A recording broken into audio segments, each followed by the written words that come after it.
নমস্কার বন্ধুরা, Santu academy YouTube চ্যানেলে তোমাদের স্বাগত।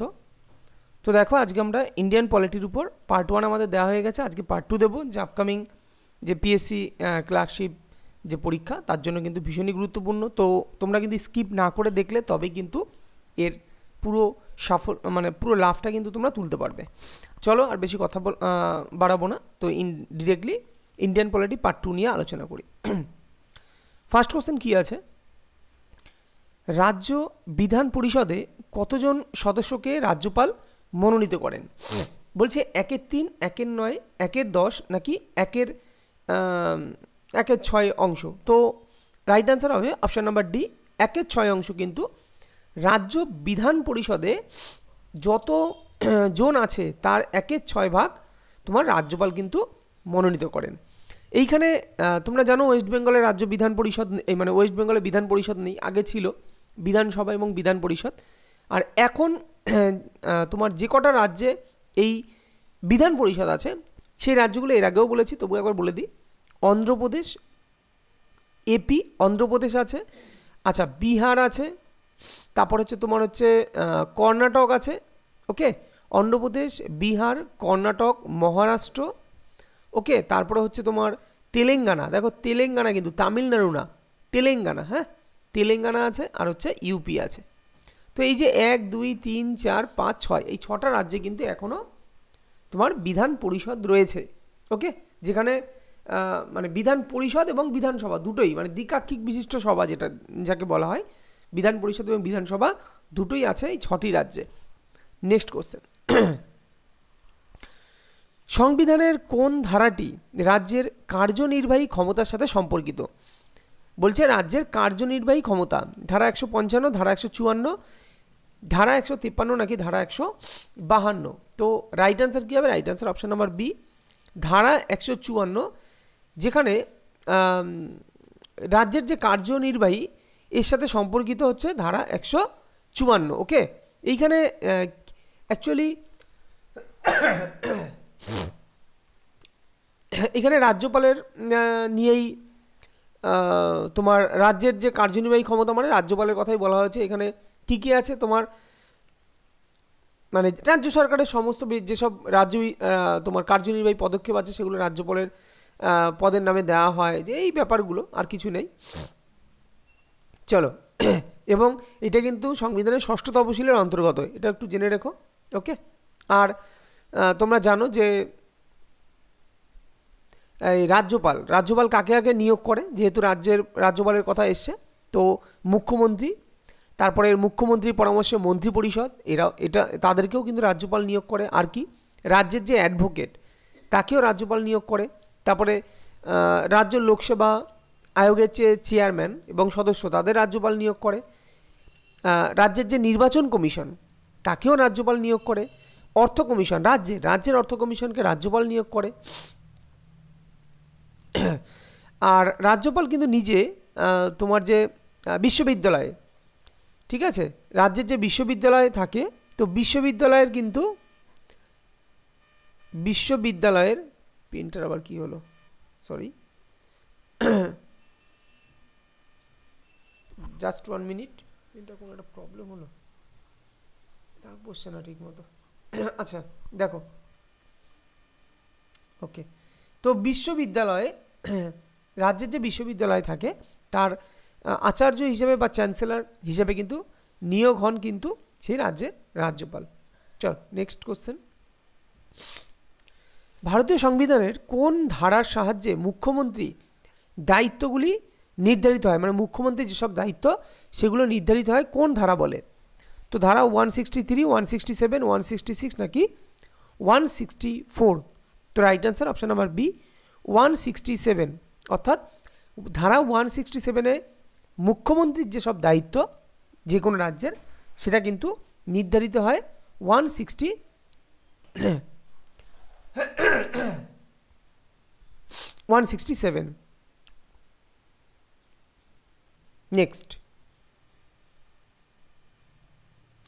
বলছে ভারতের সুপ্রিম কোর্টের বিচারক হিসেবে নিয়োগের যোগ্য হওয়ার জন্য একজন ব্যক্তিকে কতদিন পর্যন্ত উচ্চ আদালতে অনুশীলন করতে হবে? সুপ্রিম কোর্টের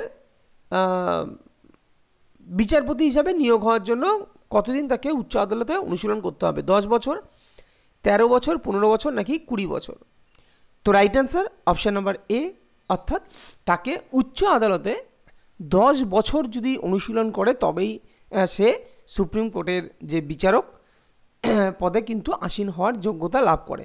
তো উচ্চ আদালতে তাকে 10 বছর অনুশীলন করতে হবে।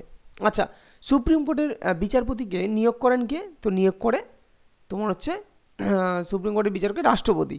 ওকে, রাষ্ট্রপতি কিন্তু সুপ্রিম কোর্টের বিচারককে নিয়োগ করে। আর প্রথম দেখো, যেহেতু একটু সুপ্রিম কোর্টের বিচারক তো সংবিধান, তিনি কিন্তু সংবিধানের মৌলিক অধিকার যে রক্ষা করা সেটা কিন্তু সুপ্রিম কোর্ট করে। তো সুপ্রিম কোর্ট বা সংবিধান যে কার্যকর হয়েছিল তোমরা জানো 1950-এর 26শে জানুয়ারি। আর ভারতের যে সুপ্রিম কোর্ট এটাও কিন্তু এটা 1950-এর 28শে জানুয়ারি কিন্তু আয়োজিত হয়েছিল, মানে প্রতিষ্ঠা হয়েছিল। যাই হোক, এটা পরে আসছি। কিন্তু যেটা বলার সেটা হচ্ছে যে এই যে সুপ্রিম কোর্টের বিচারক শুধু কি 10 বছর, কিন্তু এর সঙ্গে আর একটা জিনিস জেনে রাখো যে তাকে কিন্তু 5 বছর, মানে প্রথম কথা সুপ্রিম কোর্টের বিচারক হতে গেলে তাকে ভারতীয় নাগরিক হতে হবে 1 নম্বর। আচ্ছা, আর একটা কী অপশান আছে যে 5 বছর কোনো হাইকোর্টের বা ধারাবাহিকভাবে 5 বছর কোনো হাইকোর্টের বিচারপতি হিসাবে থাকলেও হবে। ওকে, দুটো অপশানই কিন্তু রাইট। অর্থাৎ দেখো 10 বছর কোনো উচ্চ আদালতে অনুশীলন করতে হবে, সে উকিল হিসাবে অনুশীলন করতে পারে, আর না হলে 5 বছর কোনো উচ্চ আদালতের বিচারপতি হিসাবে থাকতে হবে। তো এই হচ্ছে তোমার অপশান থাকবে, এই দুটোর মধ্যে যে কোনো একটা রাইট হতে পারে, এই যে কোনো একটা অপশানে থাকতে পারে। রাজা তৃতীয় জর্জ কত সালে মাদ্রাজে সুপ্রিম কোর্ট প্রতিষ্ঠা করেন? তো রাইট অ্যান্সার কী হবে? রাইট অ্যান্সার 1857, 1757, 1800 নাকি 1774? তো right answer option number C, 1800 সালে কিন্তু রাজা তৃতীয় জর্জ মাদ্রাজে সুপ্রিম কোর্ট কিন্তু প্রতিষ্ঠা করেন 1800 সালে।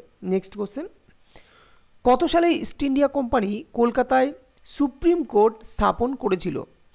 ইস্ট ইন্ডিয়া কোম্পানি কলকাতায় সুপ্রিম কোর্ট স্থাপন করেছিল 1773, 1774, 1850 নাকি 1890? রাইট অ্যান্সার 1773 সালে কিন্তু ইস্ট ইন্ডিয়া কোম্পানি কিন্তু কলকাতায় সুপ্রিম কোর্ট প্রতিষ্ঠা করেছিল 1773 সালে। নেক্সট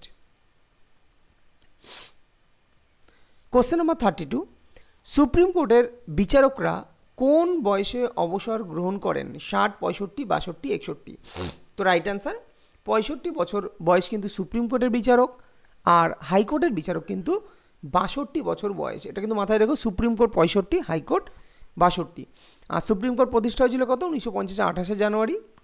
আর এই যে সুপ্রিম কোর্ট সম্বন্ধে যে ধারায় সুপ্রিম কোর্ট সম্বন্ধে তার গঠন এই সম্বন্ধে বলা আছে সেটা হচ্ছে 124, 124 নং ধারায় কিন্তু সুপ্রিম কোর্ট সম্বন্ধে বলা আছে।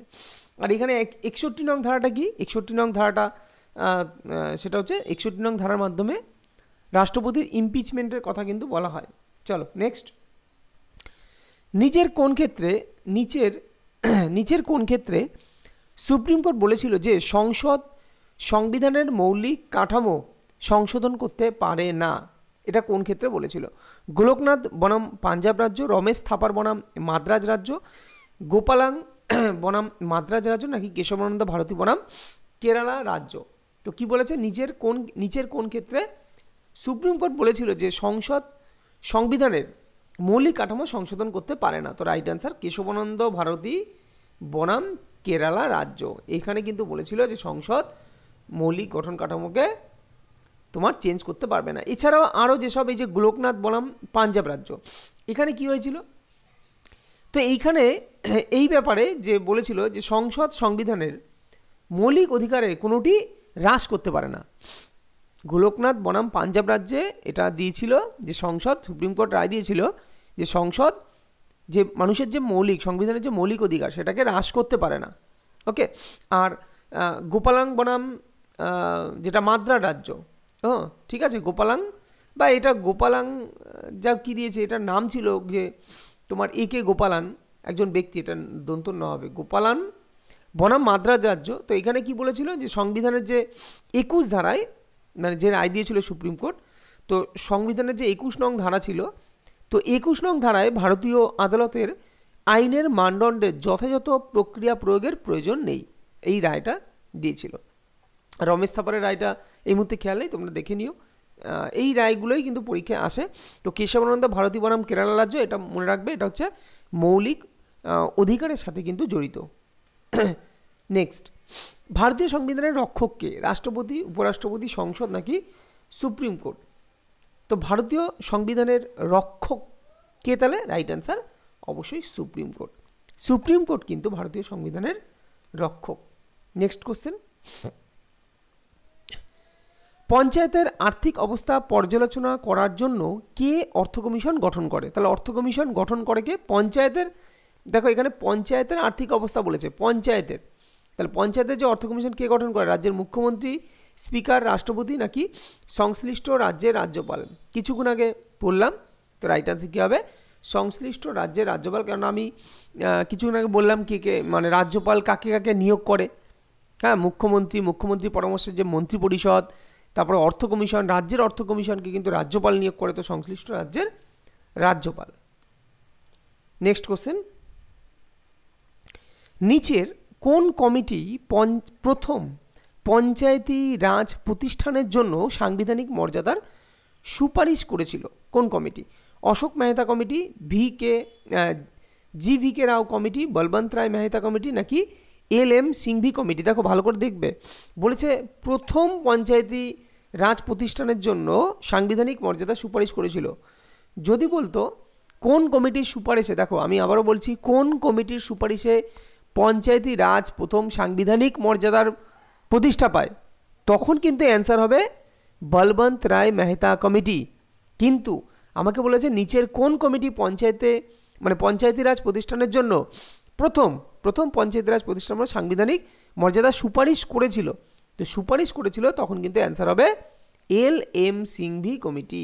তো এই দুটো কিন্তু ঠান্ডা মাথায় জিনিসটা পড়তে হবে। পঞ্চায়েতি রাজ কোথায় প্রথম চালু হয় এগুলো কিন্তু বহুবার বলেছি। কততম সংবিধান সংশোধনের মাধ্যমে? 1993, 73তম সংবিধান সংশোধনের মাধ্যমে কিন্তু এটা চালু হয়, যেটা হচ্ছে রাজস্থানের নাগর জেলায় প্রথম। এমনি তো রাজস্থানে চালু হয়েছিল, তারপরে এটা সাংবিধানিকভাবে চালু হয় কিন্তু এই 1993, 73তম সংবিধান এর মাধ্যমে। তো নেক্সট কোশ্চেন বলছে পৌর কর্পোরেশনের প্রধানকে? মেয়র, পৌরসভার সভাপতি, সরপঞ্চ নাকি উপরের কেউই নন? তো পৌর কর্পোরেশনের মেয়রকে, এই তোমার প্রধানকে মেয়র, তাই না? পৌর কর্পোরেশনের প্রধান হচ্ছে মেয়র। নেক্সট কোশ্চেন, স্থানীয় সরকার সংস্থায় মহিলাদের জন্য কতগুলি আসন সংরক্ষিত? 1/5, 1/3 নাকি 1/4 নাকি অর্ধেক? তো স্থানীয় সরকার সংস্থায় মহিলাদের জন্য কতগুলি আসন? সেগুলো হচ্ছে 1/3 আসন কিন্তু সংরক্ষিত মহিলাদের জন্য। নেক্সট, পঞ্চায়েতের গঠন ভারতীয় সংবিধানের নিচের কোন অংশের সঙ্গে অন্তর্ভুক্ত? মানে কোন অংশের অন্তর্ভুক্ত পঞ্চায়েতের গঠন, মানে পঞ্চায়েত নিয়ে কোন অংশে বলা আছে? পার্ট 10, পার্ট 12 নাকি পার্ট 9 নাকি পার্ট 11? তো রাইট অ্যান্সার কী হবে? পার্ট 9, তাই কি না? তো পার্ট 9 কিন্তু এই পঞ্চায়েতের যে গঠন তার সঙ্গে সম্পর্কিত, পার্ট 9 ভীষণ ইম্পর্টেন্ট। এই কোশ্চেনটা কিন্তু খুব বারবার আসে। নেক্সট কোশ্চেন, ভারতের সংবিধানের কত নং ধারায় রাজ্যের জন্য অ্যাডভোকেট জেনারেলকে সংগৃহীত করা যায়? তোমরা জানো অ্যাডভোকেট জেনারেল যে যেমন সেন্ট্রালে আছে অ্যাটর্নি জেনারেল, মানে কেন্দ্রে অ্যাটর্নি জেনারেল 76 নং ধারা অনুযায়ী আছে, এবং তিনি কিন্তু লোকসভা রাজ্যসভার মানে ডিরেক্টলি সদস্য না হলেও তিনি কিন্তু আলোচনায় অংশগ্রহণ করতে পারেন, তার পদাধিকার বলে অ্যাটর্নি জেনারেল। ঠিক সেরকমভাবে অ্যাডভোকেট জেনারেল কিন্তু রাজ্যের ক্ষেত্রে তিনি তোমার বিধানসভা বা বিধান পরিষদ যদি বলো, যে রাজ্যে শুধুমাত্র বিধানসভা আছে তো বিধান পরিষদ না থাকলে নেই, কিন্তু সে বিধানসভা বা বিধান পরিষদ যে কোনো রাজ্যের সেখানে কিন্তু ডিরেক্টলি মেম্বার না হলেও তিনি কিন্তু আলোচনায় অংশগ্রহণ করতে পারেন তার পদাধিকার বলে। এবং যেমন রাজ্যের মানে অ্যাডভোকেট, যেমন রাজ্যের যে মুখ্যমন্ত্রী থাকেন, মুখ্যমন্ত্রীকে আইনি পরামর্শ দেন, মানে রাজ্যের যে আইনি পরামর্শদাতা প্রধান মানে সর্বোচ্চ সেটা হচ্ছে অ্যাডভোকেট জেনারেল, সেরকম কেন্দ্রের সর্বোচ্চ আইনি পরামর্শদাতা হচ্ছে অ্যাটর্নি জেনারেল। তো আমাকে বলেছে এই যে অ্যাডভোকেট জেনারেল এটা কত নং ধারা থেকে মানে কত নং ধারায় বলা আছে। তো রাইট অ্যান্সার কী হবে? Right answer option number A 165। ঠিক অ্যাটর্নি জেনারেল যেমন 76, তো এর ক্ষেত্রে হচ্ছে 165। ক্লিয়ার? চলো, বলছে নিম্নলিখিতদের মধ্যে কে ভারতের প্রথম সভাপতি ছিলেন? দেখো, ভারতের প্রথম সভাপতি কিসের সভাপতি? দেখো আমার মনে হয় এখানে অর্থ কমিশনের সভাপতি হবে, কারণ কেসি নিয়োগী আছে যখন, ঠিক আছে। তো ভারতের প্রথম অর্থ কমিশনের, এটা হবে অর্থ কমিশনের সভাপতি, অর্থ কমিশন। তো কে ভারতের প্রথম অর্থ কমিশন ছিলেন? তো কেসি নিয়োগী, তাই না? কেসি নিয়োগী হচ্ছে প্রথম অর্থ কমিশন ছিলেন এবং তার সভাপতিত্বেই অর্থ কমিশন গঠিত হয়, যেটা হচ্ছে তোমার সালটা হচ্ছে 1952, 1952 সালের 6ই এপ্রিল। তো 1952 6 এপ্রিল কেসি নিয়োগীর সভাপতিত্বে কিন্তু অর্থ কমিশন ভারতের প্রথম অর্থ কমিশন গঠিত হয়। এবং এই অর্থ কমিশন কত নং ধারায় বলা আছে? 280 নং ধারায় কিন্তু অর্থ কমিশন সম্বন্ধে বলা আছে। আচ্ছা, তাহলে শ্রী সান্থানাম বা সন্থানাম তিনি হচ্ছে অর্থ কমিশনের দ্বিতীয় সভাপতি, মানে দ্বিতীয় অর্থ কমিশনের সভাপতি। তৃতীয়কে চন্দ, মনে রাখবে, তৃতীয় হচ্ছে শ্রী একে চন্দ এবং চতুর্থ হচ্ছে পিভি রাজা মান্নার বা রাজ মান্নার। তাহলে কেসি নিয়োগী প্রথম, সান্থানাম দ্বিতীয়, চন্দ্র তৃতীয়, মান্নার হচ্ছে চতুর্থ। কেননা এখন আর প্রথম আর বর্তমান চায় না, দ্বিতীয় তৃতীয় চতুর্থ, ব্যাস এই চারটে মনে রাখলে কমন চলে আসে। কে নির্বাচন ইলেকশন কমিশনারকে, বলছে নির্বাচন ইলেকশন কমিশনারকে অপসারণ করতে পারে কে? প্রধানমন্ত্রী, প্রধান নির্বাচন কমিশনার ভারতের প্রধান বিচারপতি, নাকি প্রধান নির্বাচন কমিশনারের সুপারিশে রাষ্ট্রপতি? তো রাইট অ্যান্সার হবে, right answer option number D, অর্থাৎ প্রধান নির্বাচন। কেননা আমাকে বলেছে নির্বাচন ইলেকশন কমিশনারকে অপসারণ করতে পারে কে? তাহলে প্রধানের সাথে আলোচনা করতে হবে কেন অপসারণ করেছে। তাহলে প্রধান নির্বাচন কমিশনার সুপারিশ করবে রাষ্ট্রপতিকে, তো রাষ্ট্রপতি কিন্তু এই ইলেকশন কমিশনারকে কিন্তু তোমার অপসারণ করতে পারে। নেক্সট কোশ্চেন, কত সালে ভারতের নির্বাচন কমিশন প্রতিষ্ঠিত হয়? তাহলে এই নির্বাচন কমিশন, এতক্ষণ ধরে বলছি নির্বাচন কমিশন, তাহলে এই নির্বাচন কমিশন কত সালে প্রতিষ্ঠিত হয়? 1950 সালে 25শে জানুয়ারি, 26শে জানুয়ারি, 26শে নভেম্বর, নাকি 25শে নভেম্বর? তো নির্বাচন কমিশন প্রতিষ্ঠিত হয় কবে? নির্বাচন কমিশন প্রতিষ্ঠিত হয় 1950 সালের 25শে জানুয়ারি। প্রথম নির্বাচন কমিশন ভারতে প্রতিষ্ঠিত হয় 1950 সালের 25শে জানুয়ারি। এবং এইখানে কয়েকটা জিনিস বলি, এটা কত পার্টের? এই যে নির্বাচন কমিশন নিয়ে কথা বলেছে কত, এটা হচ্ছে তোমার পার্ট 15-এর অন্তর্গত, যেখানে ধারা হচ্ছে তোমার 324 থেকে 329। এই ধারার মধ্যে কিন্তু এই নির্বাচন কমিশনের কথা বলা হয়েছে। আর এটা তো জানো, প্রধান নির্বাচন কমিশনার রাষ্ট্রপতি কর্তৃক নিযুক্ত হন, রাষ্ট্রপতি নির্বাচন কমিশনারকে নিযুক্ত হয় এবং 6 বছর বা 65 বছর বয়স পর্যন্ত কিন্তু নির্বাচন কমিশনের তোমার টেনিওর থাকে। চলো নেক্সট, রাজ্য পাবলিক সার্ভিস কমিশনের সদস্যদের কে অপসারণ করতে পারে? রাজ্য পাবলিক মানে পিএসসি যেটা, তাদের যে সদস্য, তো সদস্যদের অপসারণ করতে পারে কে? রাজ্যপাল, রাষ্ট্রপতি, মুখ্যমন্ত্রী, সর্বোচ্চ আদালত। তো মনে রাখবে এটা কিন্তু রাজ্যপাল না, অনেকে রাজ্যের কথা ভাবছো, তো রাজ্যপাল হতে পারে, কিন্তু এটা কিন্তু রাষ্ট্রপতি। পিএসসির যে পাবলিক সার্ভিস কমিশনে যারা থাকেন, যে সদস্যরা থাকেন, তো তাদেরকে একমাত্র রাষ্ট্রপতিই কিন্তু কী করতে পারে? তোমার অপসারণ করতে পারে। নেক্সট কোশ্চেন, একটি জাতীয় দল হিসেবে স্বীকৃতি পাওয়ার জন্য কমপক্ষে 3টে ভিন্ন রাজ্য থেকে, মানে 3টে আলাদা আলাদা রাজ্য থেকে একটি রাজনৈতিক দলকে লোকসভায় কত শতাংশ আসন জিততে হবে? ভীষণ গুরুত্বপূর্ণ। বলছে একটা দল, যেমন আজকে আমাদের ওয়েস্ট বেঙ্গলে মনে করো টিএমসি দল সরকারে আছে, তো তো তাকে যদি জাতীয় দল হিসাবে পরিমার্জিত করতে হয় বা দেখাতে হয়, তাহলে তাকে কী করতে হবে? 3টি রাজ্য থেকে, বাইরের কোনো 3টি রাজ্য থেকে লোকসভায় কত শতাংশ আসন তাকে পেতে হবে বা জিততে হবে? 10, 6, 5, 2। তো মনে রাখবে রাইট অ্যান্সার, তাকে কিন্তু 2% আসন তাকে কিন্তু জিততে হবে 3টি রাজ্য থেকে। 2% আসন মানে কত? তো পরীক্ষা দিতেও পারে 11টা আসন টোটালটাকে কিন্তু 11টা আসন, কমপক্ষে 11টা আসন তাকে জিততে হবে যদি তাকে জাতীয় দল হিসাবে নিজেকে উপস্থাপন করতে হয়। বা এটা যেমন 3টে রাজ্য থেকে বললাম, 3টে রাজ্য থেকে তাকে 2% পেতে হবে বা 11টা আসন পেতে হবে। ঠিক আরেকটা আছে, তো আরেকটা কি বলেছে, তোমার লোকসভা বা রাজ্য যে বিধানসভা আছে যেখানে সাধারণ নির্বাচন, তো যে কোনো ন্যূনতম 4টে রাজ্য থেকে তাকে 6% ভোট পেতে হবে। ঠিক আছে, যে কোনো 4টে রাজ্য থেকে টোটাল করে তাকে 6% ভোট পেতে হবে। এই হচ্ছে মানে ক্রাইটেরিয়া যাকে বলা হয়।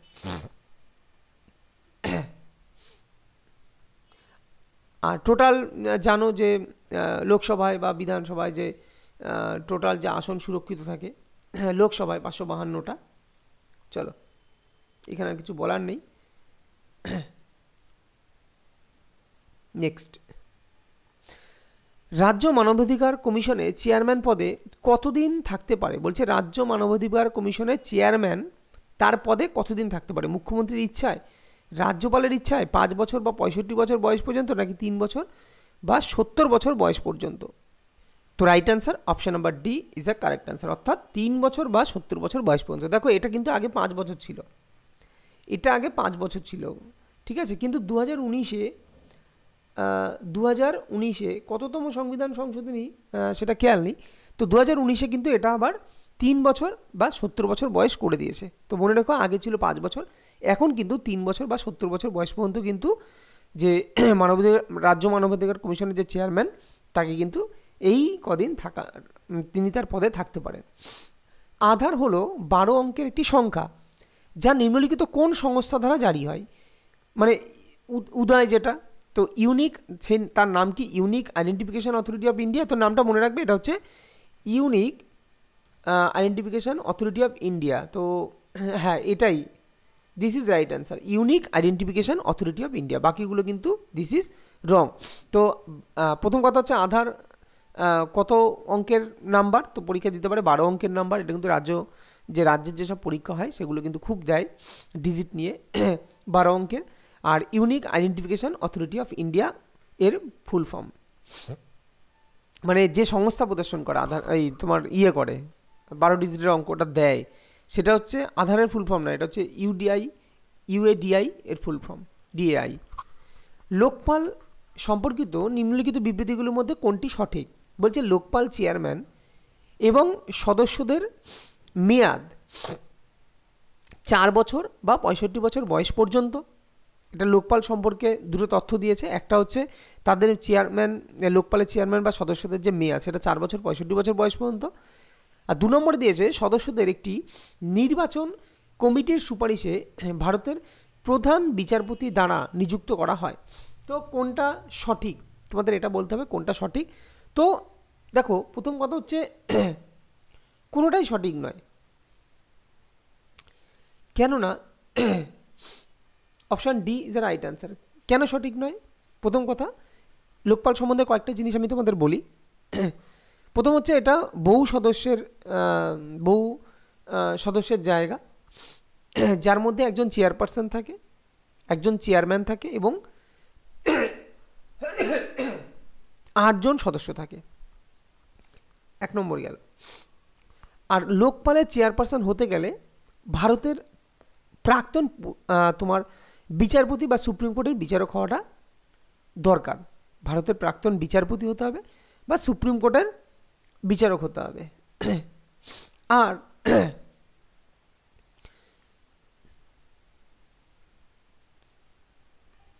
যে চেয়ারম্যান নিয়োগ হবে, লোকপালের যে চেয়ারম্যান নিয়োগ হবে, মানে চেয়ারম্যান বা সদস্যদের যে পদ, তার মেয়াদ হচ্ছে 5 বছর। প্রথম কথা এইটা তো ভুল, সদস্যদের পদ 4 বছর না 5 বছর বা 70 বছর বয়স, তার মানে এই পুরোটাই ভুল। তার মানে তোমার ভুল, প্রথম লাইনে 1 ভুল। তাহলে লোকপালের যে চেয়ারম্যান বা সদস্য তাদের বয়স ন্যূনতম তাদের বয়স ম্যাক্সিমাম 5 বছর পর্যন্ত তারা নিয়োগ হয়, আর ম্যাক্সিমাম 70 বছর অবধি গেল। এবার 2 দেখো কেন ভুল। আমাকে বলেছে কি সদস্যদের একটি নির্বাচন কমিটির সুপারিশে ভারতের প্রধান বিচারপতি দ্বারা, অবশ্যই ভারতের প্রধান বিচারপতি বা প্রাক্তন যে বিচারপতি থাকেন তিনি কিন্তু লোকপাল দ্বারা, মানে প্রাক্তন অবশ্যই লোকপালে নিয়োগ হয় চেয়ারম্যান হিসাবে, ক্লিয়ার। কিন্তু সেখানে সদস্যদের নির্বাচন কমিটির সুপারিশে সদস্য মানে কারা কারা সদস্য হিসাবে নির্বাচিত হবে তাদের নিয়োগ করা হয়, সেটা ভারতের প্রধান বিচারপতিকে নয়। তো এই কারণে অপশন 2ও ভুল, তো কোনোটিই কিন্তু সঠিক নয়। নেক্সট কোশ্চেন, ইভিএমে সর্বোচ্চ কতগুলি ভোট দেওয়া যায়?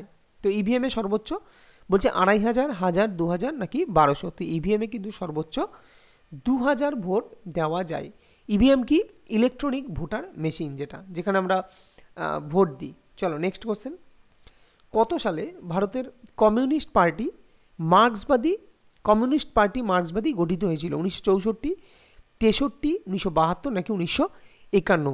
তো কমিউনিস্ট পার্টি মার্ক্সবাদী গঠিত হয়েছিল কত সালে?